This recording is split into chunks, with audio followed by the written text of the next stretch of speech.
everyone. నేను మీ English teacher. Welcome back to our channel. I hope everyone is doing well. ఈరోజు కూడా మీకోసం మరొక యూస్ఫుల్ వీడియో. మన డైలీ కాన్వర్సేషన్స్లో మనం చాలా రకాల సెంటెన్సెస్ని యూస్ చేస్తూ ఉంటాం కదా, కానీ వాటిని ఇంగ్లీష్లో చెప్పడానికి తడబడుతూ ఉంటాం. అయితే ఈరోజు వీడియోలో అలాంటి సెంటెన్సెస్ని ఇంగ్లీష్లో ఈజీగా ఏ విధంగా చెప్పాలో క్లియర్గా కొన్ని ఎగ్జాంపుల్స్తో ఇప్పుడు చూద్దాం. సో మీరైతే వీడియోని ఎక్కడా స్కిప్ చేయకుండా చివరి వరకు చూడడానికి ట్రై చేయండి. వీడియో కనుక మీకు యూస్ఫుల్గా అనిపిస్తే మర్చిపోకుండా ఒక లైక్ చేయండి. ఎందుకంటే మీరు చేసే ఈ చిన్న లైక్ ద్వారా ఈ వీడియో మరికొంతమందికి రీచ్ అవుతుంది. So please like this video and also subscribe to English teacher for more such videos. ఇప్పుడైతే నేను మిమ్మల్ని ప్రీవియస్ వీడియోలో అడిగిన 2 క్వశ్చన్స్ యొక్క ఆన్సర్స్ని చూసేద్దాం. ఫస్ట్ వన్ ఈజ్, ఈ పిక్చర్లో కనిపిస్తున్న కాబూలీ శనగలని మనం ఇంగ్లీష్లో చిక్ పీస్ అని చెప్తాం. Now the second question is, నువ్వు ఉదయం ఏం తిన్నావు? ఈ సెంటెన్స్ని ఇంగ్లీష్లో what did you eat in the morning ఈ విధంగా అడుగుతాం. ఇప్పుడు మీకోసం ఈ వీడియోలో 2 క్వశ్చన్స్ అయితే ఉంటాయి కదా. వాటిలో ఫస్ట్ వన్ ఈజ్, ఈ పిక్చర్లో కనిపిస్తున్నది పొలం లేదా పొలాలు. అయితే పొలాన్ని మనం ఇంగ్లీష్లో ఎలా చెప్తాం? What do we call it in English? Let me know in the comments. Now the second question for you which is, నీకు నిద్రొస్తోందా? ఈ సెంటెన్స్ని మీరు ఇంగ్లీష్లో ఎలా అడుగుతారో తప్పకుండా కామెంట్ సెక్షన్లో కామెంట్ చేసి నాకు చెప్పండి. ఇదే విధంగా మీ సపోర్ట్ని ఎప్పుడూ మీ లైక్స్ అండ్ కామెంట్స్ ద్వారా తెలియచేస్తూనే ఉండండి. అలాగే మీకేమైనా డౌట్స్ ఉంటే తప్పకుండా కామెంట్ సెక్షన్లో నన్ను అడగండి. ఇప్పుడైతే లేట్ చేయకుండా మన వీడియో స్టార్ట్ చేద్దాం. Let's get started. First sentence is, నువ్వు అడిగింది ఇదేనా? ఇలా అంటూ ఉంటారు కదా, దీన్ని ఇంగ్లీష్లో is this what you asked for? Is this what you asked for ఈ విధంగా అడుగుతాం. దీనికి సంబంధించిన ఎగ్జాంపుల్స్ని చూద్దాం. First one is, I bought what I found there. Is this what you want? I bought what I found there. Is this what you want అంటే, నాకు అక్కడ దొరికినవి నేను తీసుకువచ్చాను, నీకు కావలసినది ఇదేనా అని. Is this what you want అంటే, నీకు కావాల్సింది ఇదేనా అని. ఇంకొక example, this is not what I asked. Don't you understand if I tell you once? Or this is not what I asked for. Don't you understand if I tell you once అంటే, నేను నీకు చెప్పినది లేదా నేను నిన్ను తెమ్మని చెప్పినది ఇది కాదు, నీకు ఒక్కసారి చెప్తే అర్థం కాదా అని. డోంట్ యూ అండర్స్టాండ్ అంటే నీకు అర్థం కాదా లేదా కాలేదా అని. సెంటెన్స్ నెంబర్ 2 ఈజ్, చెప్పింది ఇది కాదు ఇంకొకటి లేదా నీకు చెప్పింది ఇది కాదు మరొకటి. ఇలా కూడా అంటూనే ఉంటారు కదా. సో దీన్ని ఇంగ్లీష్లో this is not what I said but another one. This is not what I said but another one or but something else ఈ విధంగా చెప్తాం. సంథింగ్ ఎల్స్ అంటే ఏదో ఒకటి అని. అనదర్ వన్ అంటే మరొకటి లేదా ఇంకొకటి అని. For example, I didn't tell you to bring these cool drinks. I said another cool drink. I didn't tell you to bring these cool drinks. I said another cool drink. అంటే, నేను నీకు ఈ cool drinks తీసుకురమ్మని చెప్పలేదు, మరొక లేదా వేరొక cool డ్రింక్ని తీసుకురమ్మని చెప్పాను అని. Another example, how many times do I have to tell you that this is not what I told you? How many times do I have to tell you that this is not what I told you అంటే, నేను నీకు చెప్పింది ఇది కాదు అని నేను నీకు ఎన్నిసార్లు చెప్పాలి అని. సెంటెన్స్ నెంబర్ 3 ఈజ్, మాట్లాడకుండా ఏదో ఒకటి తీసుకో. ఇలా కూడా అంటూనే ఉంటారు కదా. సో దీన్ని ఇంగ్లీష్లో take something without talking or you take something without talking ఈ విధంగా చెప్తాం.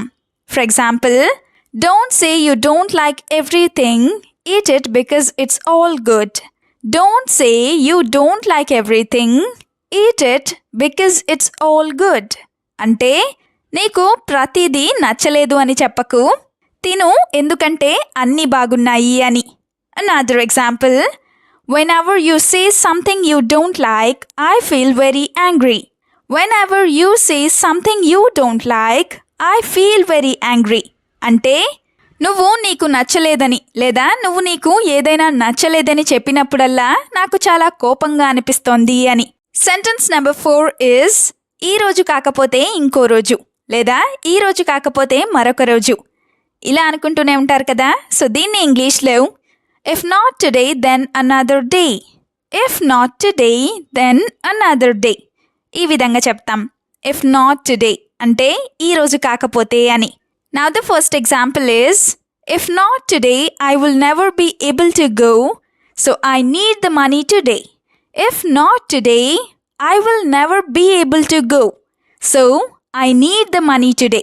అంటే ఈరోజు కాకపోతే నేను ఇంకెప్పటికీ వెళ్ళలేను, అందుకే నాకు ఈరోజే డబ్బులు కావాలి అని. Now the example number 2 is it is not possible for me today, so let's go another day. It is not possible for me today, so let's go another day. అంటే నాకు ఈరోజు కుదరదు, అందుకే మనం ఇంకొక రోజు లేదా మరొక రోజు వెళ్దాము అని. Now the fifth sentence is ముందు ఈ రోజు గురించి ఆలోచించు, జరుగుతున్న దాని గురించి ఆలోచించు అని చెప్తూ ఉన్నప్పుడు ఇలా అంటూ ఉంటారు కదా. సో దీన్ని ఇంగ్లీష్లో think about today first or you think about today first ఈ విధంగా చెప్తాం. For example, let us think about all that later, you tell me quickly what we should do now. Let us think about all that later. You tell me quickly what we should do now. అంటే మనం వాటన్నిటి గురించి తర్వాత ఆలోచిద్దాము, ముందు నువ్వు ఇప్పుడు మనం ఏం చేయాలో చెప్పు అని. What we should do now అంటే ఇప్పుడు మనం ఏం చేయాలి అని. Another example, there is still plenty of time to think it all over. There is still plenty of time to think it all over. అంటే వాటన్నిటి గురించి ఆలోచించడానికి ఇంకా చాలా సమయం లేదా చాలా టైం ఉంది అని. ప్లెంటీ ఆఫ్ టైం అంటే చాలా టైం అని. సెంటెన్స్ నెంబర్ 6 ఈజ్ నువ్వు వెళ్ళి ఇంకొకటి తీసుకురా లేదా మరొకటి తీసుకురా. ఇలా కూడా అంటూనే ఉంటారు కదా. సో దీన్ని ఇంగ్లీష్లో you go and get another one. You go and get another one ఈ విధంగా చెప్తాం. గో అండ్ గెట్ అంటే వెళ్ళి తీసుకురా అని. For example, I don't like this dress at all. Can you go and get me another dress? I don't like this dress at all. Can you go and get me another dress? అంటే నాకు ఈ dress అస్సలు నచ్చలేదు, కాబట్టి నువ్వు వెళ్ళి మరొక dress నా కోసం తీసుకువస్తావా లేదా తీసుకురాగలవా అని. Another example, my dress is all torn up, so I need another one right now. My dress is all torn up, so I need another one right now. అంటే నా డ్రెస్ మొత్తం చిరిగిపోయింది, అందుకే నాకు ఇప్పుడే మరొక డ్రెస్ కావాలి అని. టోర్న్ అప్ అంటే చిరిగిపోవటం అని. టేరింగ్ అంటే చినగడం అని. నెక్స్ట్ సెంటెన్స్ ఈజ్ చెప్పింది కాకుండా ఇదెందుకు తెచ్చావు. ఇలా కూడా అడుగుతూనే ఉంటారు కదా. సో దీన్ని ఇంగ్లీష్లో why did you bring this without bringing what I said. Why did you bring this without bringing what I said ఈ విధంగా అడుగుతాం. వితౌట్ బ్రింగింగ్ అంటే తీసుకురాకుండా అని. For example, I ordered one but they sent me a different one. I ordered one but they sent me a different one.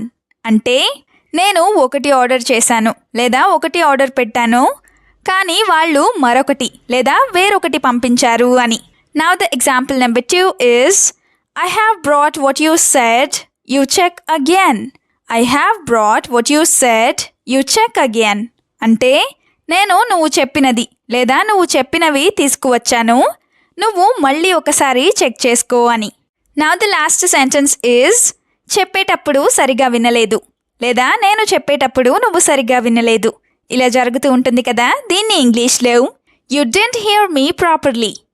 You didn't hear me properly ఈ విధంగా చెప్తాం. For example, you were looking at your phone when I told you. That's why you didn't listen properly. You were looking at your phone when I told you. That's why you didn't listen properly. అంటే నేను నీకు చెప్తూ ఉన్నప్పుడు నువ్వు నీ phone వైపు చూసుకుంటూ ఉన్నావు, అందుకే నువ్వు సరిగా వినలేదు అని.